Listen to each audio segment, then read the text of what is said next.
Hello guys, कैसे हैं आप? उम्मीद करते हैं आप सब खैरियत से होंगे, खुश होंगे। भाई देखने जा रहे हैं नेक्स्ट पार्ट। रोना बंद करो। कौन हो तुम? जवाब दो। ये जवाब नहीं दोगे? बता दी, सब बता दी। मेरा नाम कंचना है।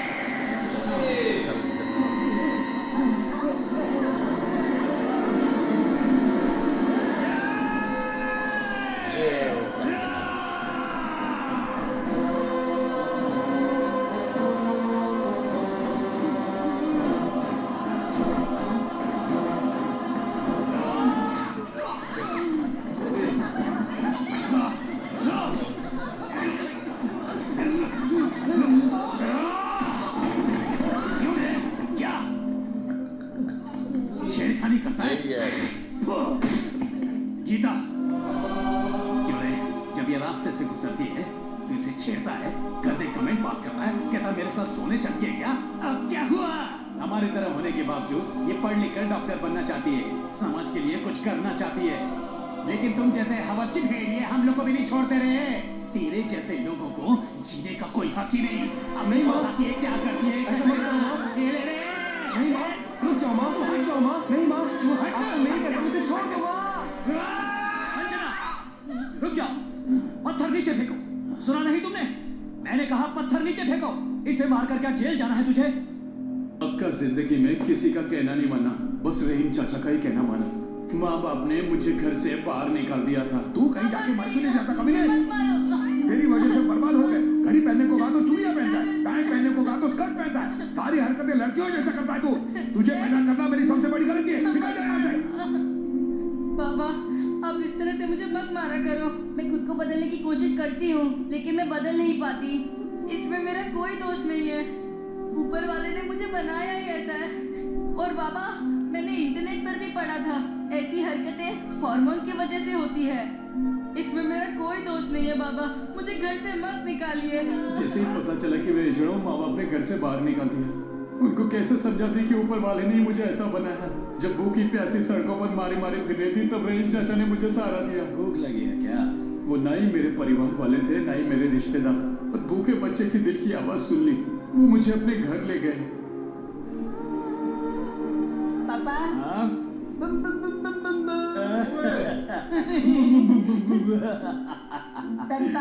चुचू आई है, चेन खोलो ना। खुद ही खोल लो। ना, मुझसे खोल ही नहीं रही है। जाओ। पापा, मैं इस पे ABCD लिखूं? हाँ हाँ, लिखो लिखो। क्या देख रहा है तू? यही ना कि ये घर में सुसु क्यों कर रहा है? ये हमारी तरह नहीं है, दिमाग थोड़ा कमजोर है। तू खाना खा। हाँ लेना, खा। तू रो क्यों रहा है? और फिर मैंने रहीम चाचा को अपनी पूरी कहानी सुनाई। आज के बाद तू कभी नहीं रोएगा। तेरे दाएं शरीर में शिव है और बाएं शरीर में शक्ति। यानी तू तो चमत्कार है, तू अर्धनारीश्वर है। नाम क्या है तेरा? कार्तिक।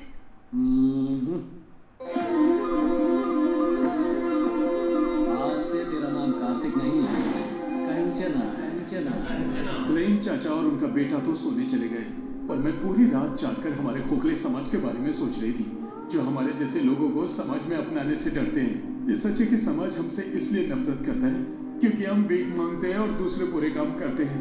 इसलिए मैंने ठान लिया कि मैं उस रास्ते पर नहीं चलूंगी। जिसने मुझे रहने के लिए घर दिया, उसे मैं कैसे कहती कि मैं पढ़ना भी चाहती हूँ, पर मैं उस कृष्णा को पढ़ाना चाहती थी जो मेरी तरह ही था और घर से निकाला गया था। वो डॉक्टर बनना चाहता था। रहीम चाचा ने भी उसे सहारा दिया और उसे गीता नाम दिया। रहीम चाचा जैसे लोग अल्लाह के नेक बंदे होते हैं। उन्होंने गीता को पढ़ाने का बीड़ा उठा लिया, पर हिजड़ा होने की वजह से कोई भी स्कूल गीता को एडमिशन नहीं दे रहा था। अगर हमने ऐसे बच्चों को स्कूल में दाखिला दिया तो हमारा स्कूल बदनाम हो जाएगा। फिर कोई अपने बच्चे का एडमिशन हमारे स्कूल में नहीं करवाएगा। सर, गुरु तो भगवान का रूप होता है। मैं चाहता था कि मैं एक बहुत बड़ा डॉक्टर बनूं, पर मेरा किसी ने साथ नहीं दिया। इसका भी सपना एक डॉक्टर बनना ही है। मेरा सपना तो पूरा नहीं हो पाया, लेकिन आपकी वजह से उन्हें इसका हम सपना पर तरस आ जरूर गया पूरा हो और उन्होंने जाएगा। गीता को स्कूल में एडमिशन देने की मंजूरी दे दी। संसार में अभी भी अच्छे लोग जिंदा हैं। गीता ने खूब मेहनत की, पर जब गीता फाइनल ईयर में थी तो स्कूल से फोन आया, जिसे सुनकर हमारे सपने हकीकत में बदल गए। मैं आप सभी को एक बात बताना चाहूंगा। जब गीता पहली बार मेरे पास आई तो मैंने उसे एडमिशन देने से मना कर दिया था। मैं सोचता था कि कोई किन्नर हमारे स्कूल में पढ़ेगा तो हमारा स्कूल बदनाम हो जाएगा, यहाँ कोई एडमिशन नहीं लेगा। पर आज उसी गीता ने हमारे स्कूल का नाम रोशन कर दिया। आज इसी गीता की वजह से हमारा सर गर्व से ऊंचा हो गया।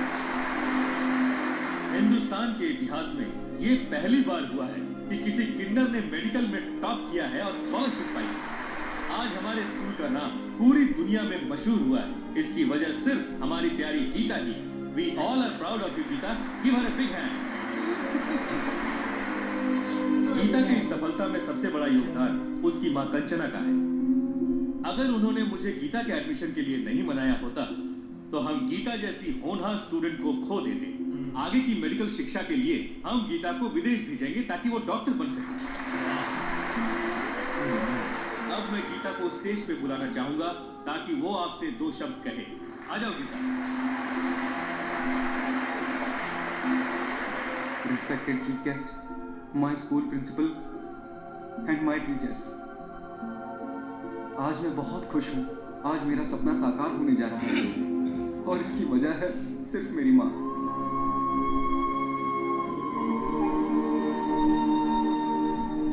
माँ, स्टेज पर आ।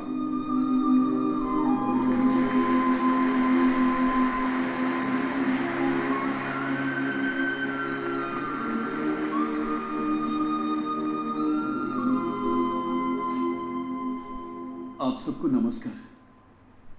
दुनिया में विनम्रता और शुक्रिया अदा करना मानवता का प्रतीक है। आज मैं यहाँ 3 लोगों का शुक्रिया अदा करना चाहूँगी। आज मैं और गीता आपके सामने खड़े हैं तो उसकी पहली वजह है सामने बैठे रहीम भाई। उन्होंने हमें सहारा नहीं दिया होता तो पता नहीं हम कहाँ होते। मैंने खुदा को कभी नहीं देखा लेकिन उनके रूप को देख लिया। गीता को अगर स्कूल में एडमिशन नहीं मिला होता तो आज वो यहाँ नहीं होती। उसे स्कॉलरशिप देकर विदेश भेजने के लिए मैं प्रिंसिपल साहब का तहे दिल से शुक्रिया अदा करती हूँ। आखिर में मैं गीता का शुक्रिया अदा करती हूँ कि उसने मेरे सपनों को साकार किया। मैं आप लोगों से कुछ कहना चाहती हूँ। गवर्नमेंट ने हमारी बहुत मदद की है। किन्नर, हिजड़ा, छक्का लोग अलग अलग नामों से पुकारते हैं। जब दुनिया भर में हमें समाज में जगह दी गई है तो खुद के घर में क्यों नहीं। बचपन में मुझे मार मार के घर से बाहर निकाल दिया गया था। अपनी खुद की संतान होने के बावजूद मुझे सड़क पर दर दर भटकने के लिए छोड़ दिया। अगर उन्होंने मेरा साथ दिया होता, मुझे अच्छी तरह समझा होता तो आज मैं भी एक डॉक्टर होती। मेरी क्या गलती थी? सिगरेट पीती थी, दारू पीती थी, जुआ खेलती थी या नशा करती थी? अगर ये सब करती तो गलत था, लेकिन पैदा ही ऐसा हुई तो उसमें मेरी क्या गलती है? गीता को भी घर से निकाल दिया गया था, आज उसने नाम रोशन किया।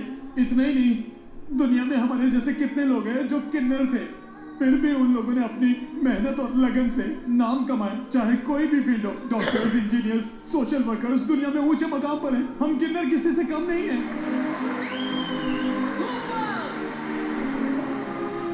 आप सबसे मेरी एक गुजारिश है, अगर आपकी औलाद भी मेरी तरह है तो उसे कभी अनाथ मत बनाइए। उसकी जिंदगी को बर्बाद मत कीजिए। उसे भी एक आम बच्चे की तरह ही प्यार कीजिए। अगर मैं कुछ ज्यादा बोल गई हूं तो माफ करना, माफ करना। जीती रहे बेटी। गीता, दिन रात मेहनत करके, लोगों के घर में बर्तन साफ करके, छोटे मोटे काम करके मैंने 2.5 लाख रुपए तुम्हारी पढ़ाई के लिए जमा किए। अब तुम्हें स्कॉलरशिप मिल गई है तो तुम इन पैसों का जो करना चाहो कर सकती हो। मेरा भी एक सपना है माँ। क्या बेटी? जब मैं विदेश से पढ़ाई करके वापस लौटूंगी तो मैं गरीबों के मुफ्त इलाज के लिए एक हॉस्पिटल खोलना चाहती हूँ। क्या बात है यार। बिल्कुल यार, एक पीछे की स्टोरी का ना अब पता चल रहा है कि जो एक कंचना के साथ जो कुछ हुआ है ना, क्योंकि वहाँ पर उनको भाई मौलाना साहब तो निकालने लगे थे और भेजने लगे थे, लेकिन उन्होंने बोला पहले आप मेरी बात सुन ले। अब सलमान भाई, वो भाई वही बात है ना, वो देखे ना भाई, समाज में जो होते हैं ना, इनको हिजड़ा बोलते हैं, खुसरा। हमारे तो यहाँ खुसरा या जो भी बोलते हैं, ये होते हैं शीमेल भाई, इनकी जो दिया गया इनको वो बोलना चाहिए, शीमेल बोलते हैं इनको। फीमेल और चीज होती है, ये और है यार ट्रांसजेंडर या फीमेल यार सेम ही होता है, इतना नहीं होता फर्क। और देखे भाई वो एक मुसलमान था, उसने उनको भाई संभाला, उनको घर में रखा, वो डॉक्टर है सिर्फ उनकी उसकी वजह से। हाँ नहीं ऐसी नहीं उनकी स्टोरी भाई बहुत ना एक हार्ड थी, लेकिन है भाई वो राघव के बॉडी से आप निकल चुके हैं। वो तो मौलाना साहब का भला हो भाई, चेले भागने के बावजूद उन्होंने निकाल ली। मौलवी साहब का चेला चेले इस मौलवी के जैसे थे। भाई जब भी कोई बुरा वक्त आता है ना तो सबसे पहले चेले ही भागते हैं, गुरु तो बाद में निकलता है। गुरु तो गिरफ्त में आ जाता है, गिरफ्त में आ जाता है, गुरु को पता है जो मर्जी हो जाए, गुरु के पास बहुत सारे ऑप्शन होते हैं। देख लो आप उसके चेले भागे, लेकिन वो डटा रहा है भाई, गुरु पक्का था ना। हाँ जी, लेकिन ये आगे पीछे कोई वो चेलों के दम पर नहीं था, वो खुद पक्का था। गुरु के आगे पीछे कोई भी नहीं था। ओ नहीं भाईजान, गुरु के पास कोई चीज है तो वो उधर बैठा है, उधर रुका हुआ है भाईजान। वो पहले भी एक आए थे 2 गुरु, भाई वो देखा था कैसे भाग 60,000 के ले गए थे। सब रुपये से भाग गए थे। गुरु के पास कोई चीज है तो उधर रुका हुआ है। हाँ जी हाँ जी, हाँ जी, ये जी, मौलवी गुरु है, जी, इसलिए। Okay okay. लेकिन ये कि बैक स्टोरी का भाई पता चल गया कि असल में मामला क्या हुआ था, क्यों ये एक आगे देखते हैं, आगे और पता लगेगा। देखते हैं।